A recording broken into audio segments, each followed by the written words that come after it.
అన్న నమస్తే. నమస్తే అన్న. సో ఎందుకు మీరు సెంటరింగ్ పనిని ఆపేసి ఇక్కడ ధర్నాలో కూర్చోవడం జరిగింది ప్రధానంగా? ఇప్పుడు మేము తెలంగాణ గ్రేటర్ హైదరాబాద్ సందర్భంగా మేము డిమాండ్ చేయడం ఏంటంటే 51 రూపాయి మాకు గిట్టుబాటు ధర కల్పించాలని చెప్పేసి మేము ఈ రోజు డిమాండ్ చేయడం జరుగుతుంది. ఎందుకనగా గిట్టుబాటు ధర 2016లో మనకు 45 రూపాయలు ఆ రోజు అప్పుడు కేటాయించారు మా యూనియన్ నుంచి.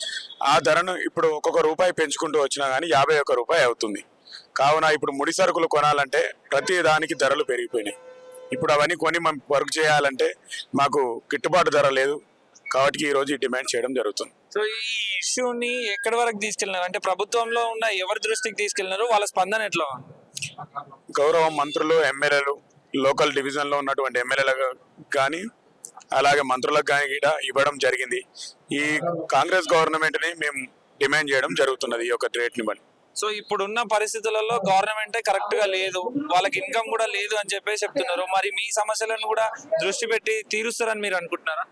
ఇప్పుడు మేము డిమాండ్ చేసేది ఏంటంటే దీన్ని గవర్నమెంట్ తీసుకెళ్ళింది ఎందుకంటే ఉన్నటువంటి బిల్డర్లు, మేస్త్రీలు, మధ్యలో ఉన్నటువంటి దళారీలు లాభపడుతున్నారు తప్ప ఎవరికి ఏం నష్టం జరుగుతలేదు. గవర్నమెంట్ ఇక్కడ ఎలాంటి నష్టం లేదు ఈ యొక్క డిమాండ్ నెరవేర్చడానికి.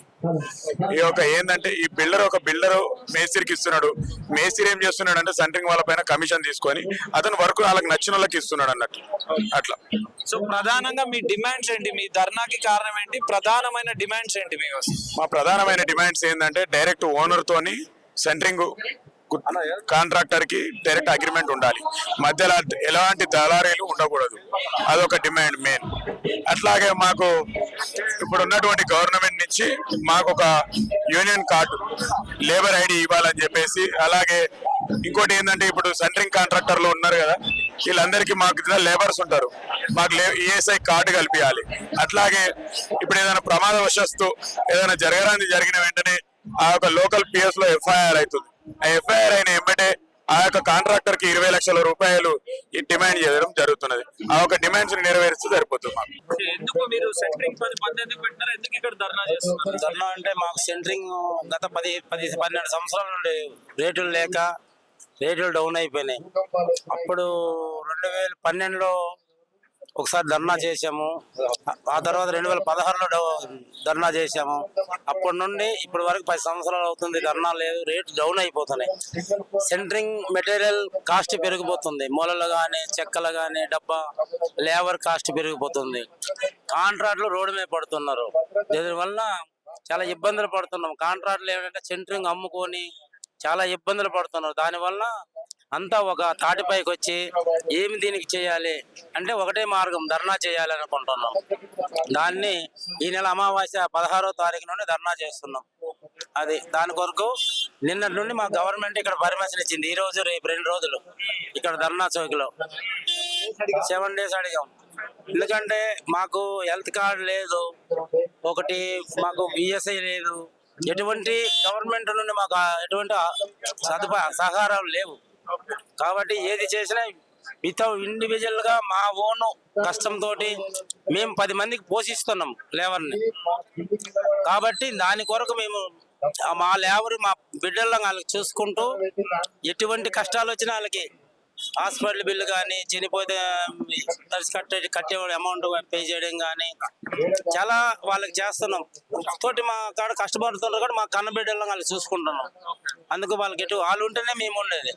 కాబట్టి మాకు రేట్ లేకపోయినా వాళ్ళకి కాపాడుకోవాలి, వాళ్ళు ఉంటేనే మేము ఉండేది. దాని కొరకు మేము లాస్ అవుతున్నాం. కాబట్టి ఈ రోజు రోడ్డు మీద రావాల్సి వచ్చింది, ధర్నా చేస్తున్నాం, గవర్నమెంట్ తో పోరాడుతున్నాము. సో ప్రధానంగా మీ డిమాండ్స్ ఏంటి? అసలు మీ సెంటరింగ్ కార్మికులు కానీ, మీ సెంటరింగ్ యూనియన్ నుంచి కానీ ప్రధానంగా గవర్నమెంట్ కి చెప్పిన డిమాండ్స్ ఏంటి? డిమాండ్స్ ఏంటంటే మాకు సరిపడా రేట్ కావాలి. 51 రూపాయలు మేమంతా నిర్ణయించాము. తర్వాత మా లేబర్కి ఈఎస్ఐ కార్డు కావాలి, హెల్త్ కార్డు కావాలి. కొన్ని సౌకర్యాలు ఏంటంటే హాస్పిటల్ ఈఎస్ఐ కార్డు ఉంటే వాళ్ళు హాస్పిటల్ చూపించుకుంటాం. కన్స్ట్రక్షన్ మీద నుండి ఒక్కొక్క వర్కర్ చనిపోతుంటారు, వాళ్ళకి అమౌంట్ గవర్నమెంట్ త్రూగా రావాలి. దాన్ని ఏం చేస్తున్నాం, మేము కొంత అమౌంట్ వేసుకున్నాం, బిల్డర్ను ట్రైడ్ చేసి ఇప్పిస్తున్నాం. 4 లక్షలు, 5 లక్షలు, 10 లక్షలు ఇప్పిస్తున్నాం. అది గవర్నమెంట్ త్రూగా రావాలని మేము దానికోసం ట్రై చేస్తున్నాం. ఇప్పుడు మీరు మీ సెంటరింగ్ పని మీద రోజువారీ కూలీలు ఉంటారు. చాలా మంది ఆ రోజువారీ కూలీ మీద ఆధారపడి ఉంటారు. 1000 రూపాయలు, 500, 1500 ఇచ్చే తీసుకునే వాళ్ళు ఉంటారు. మరి ఇప్పుడు మీరు ఇట్లా ధర్నా చేయడం వల్ల వాళ్ళ పొట్ట కూడా నిండదు కదా, వాళ్ళు కూడా పస్తులు ఉండాల్సి వస్తుంది. వాళ్ళ కోసమే హెల్త్ కార్డ్ అనేది, ఈఎస్ఐ కార్డ్ అనేది వాళ్ళ కోసమే మేము మాట్లాడేది. భోజనం పెడతాం. మీరు ఇప్పుడు ధర్నా చేయడం వల్ల ఈ వారం రోజులో 10 రోజులు అక్కడ పని ఉండదు, పని దొరకదు, వాళ్ళకి డబ్బులు ఉండవు కదా, ఎట్లా వాళ్ళ పరిస్థితి అంటే? వాళ్ళకి మేము ఆదుకుంటాం, భోజనం పెడతాము. వాళ్ళు మా బిడ్డలలాగా చూసుకుంటామని చెప్పా కదా. వాళ్ళకి పని లేకుండా ఇప్పుడు ఈ వారం 10 రోజులు మేము కల్పిస్తాం, పని కల్పిస్తాం, అమౌంట్ ఇస్తాము, భోజనం పెడతాము. సో ఇప్పుడు మరి ఎవరెవరికి చెప్పినారు? గవర్నమెంట్ లో ఉన్న అధికారులకు ఎవరెవరికి మీ ప్రాబ్లమ్ ని చెప్పినారు? అసలు చాలా మందికి చెప్పాము, మినిస్టర్కి చెప్పాము, ఎమ్మెల్యే మన సీఎం గారికి కూడా వినతి పత్రం ఇచ్చాము, జిహెచ్ఎంసీకి ఇచ్చాము. ఇంకా మెయిన్ ప్రాబ్లం ఏంటంటే జిహెచ్ఎంసీలో పర్మిషన్ లేని బిల్డింగ్స్ కట్టేటప్పుడు ఏం చేస్తానంటే సెంటరింగ్ కి ఇన్ఫర్మేషన్ లేకుండా కూలగొడుతున్నారు. అప్పుడు సెంటరింగ్ డ్యామేజ్ అవుతుంది. ఆ డ్యామేజ్ అయినందువల్ల సెంటరింగ్ కాంట్రాక్ట్ రోడ్డు మీద పడుతున్నారు.